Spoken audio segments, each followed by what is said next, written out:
camera's rolling. I like the danger in it. The heart pounds. It defies logic.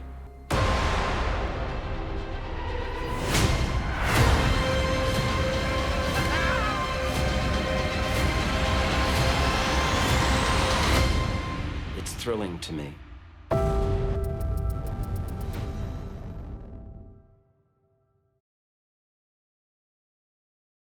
The James Harden watch has struck gold, and this is what's burning. Blockbuster trade yesterday, Jack. James to Brooklyn, and a lot of moving pieces. So Houston Rockets will receive Victor Oladipo, Dante Exum, and 8 picks. The Cleveland Cavaliers will take Jarrett Allen and Taurean Prince. Indiana Pacers receive Caris Levert and a second-round pick in 2023. And the Brooklyn Nets obviously get James Harden. What are your thoughts on this finally going down? We all knew it was coming. Yeah, I'm glad it happened. So, guys like Boogie and John Wall can have a respectable season, have a respectable teammate, and also James can get somewhere he want to play. I know he will. Everybody's saying he needs a championship to fulfill his career, and I think going to Brooklyn gives him a great chance. And I like it. It's good for basketball. I'm happy for him. I'm happy for KD and Kyrie because this is a good look for him, especially in the East. There's never been an issue with James playing. I think, obviously, this year took on a life of its own. He had his mind made up in the summertime or maybe last year that he wasn't coming back. And I just kind of think the way he handled it possibly could have been different. But at the end of the day, when James wants to play and he's ready, he's one of the best players we've ever seen. So I think he'll be happy in Brooklyn.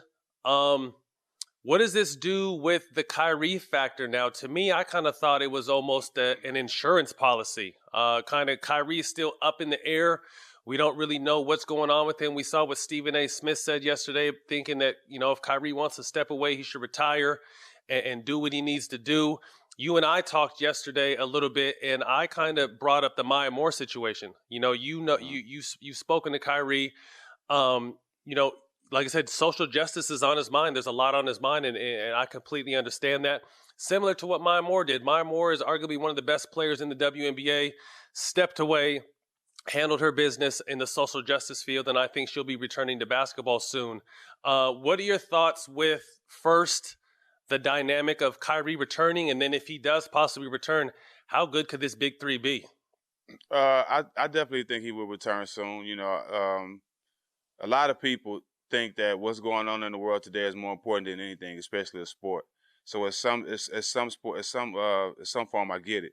But me, as being a guy who was known as the ultimate teammate, you never leave your teammates, with where you are with them up in the air. And I don't think that's the situation. I know he communicates with his guys, but I think he'll be back. And the dynamic I have in them 3 guys, it has to scare everybody in the league. Because, if these guys can come together, put the right guys on the bench to come in and do the dirty work, man, these guys can definitely come out the East. But I know the NBA is looking like, oh, man, it's another 3-headed monster we got to deal with. Well, this is trouble, and I say this as respectfully as possible. I've never imagined Kyrie as a third option. Can you imagine your third option being that fucking good? Like, it's incredible, the talent that team has now. Do you think that Brooklyn gave up too much?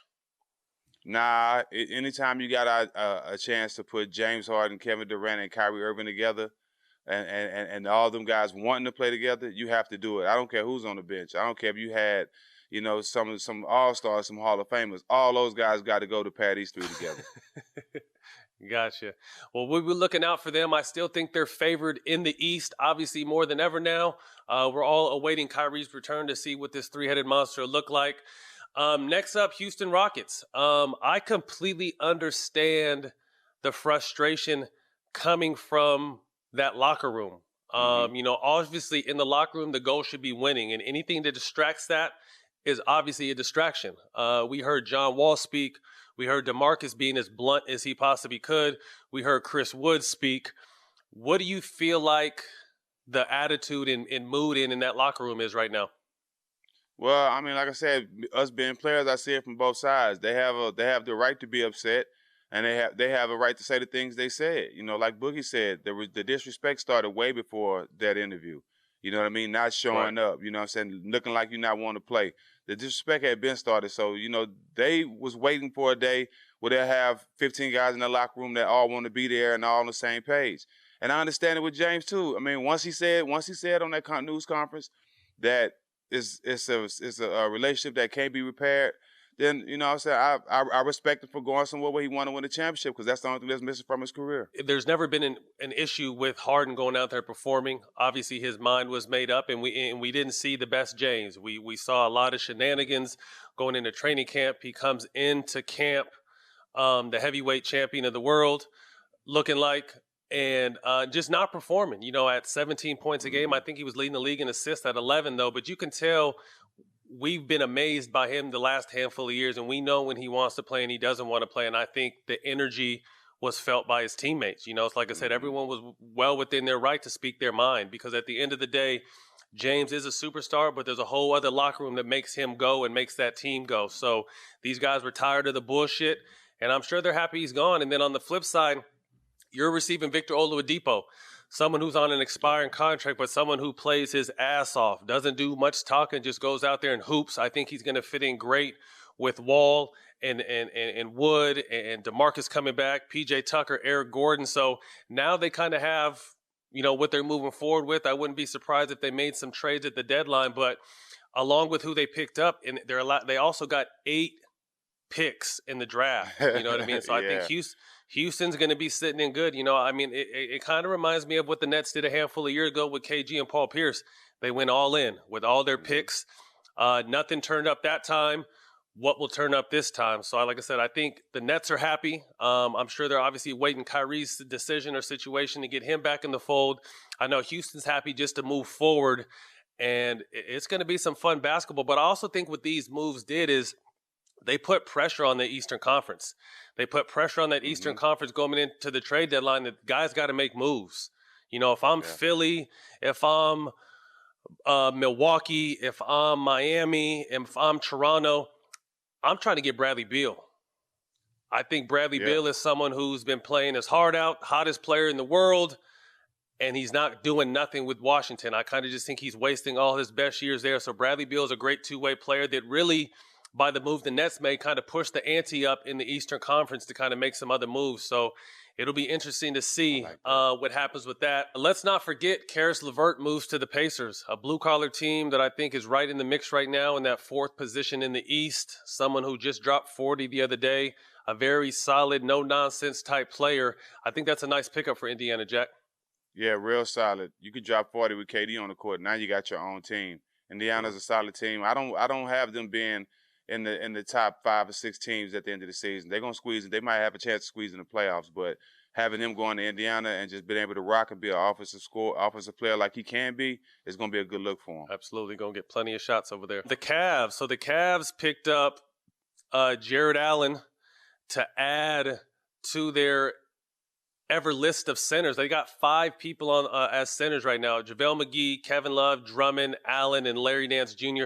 What I think this move does is allows them to trade Kevin Love now. I think Kevin Love will probably be gone before the deadline. He's tired of being in a dead-end team.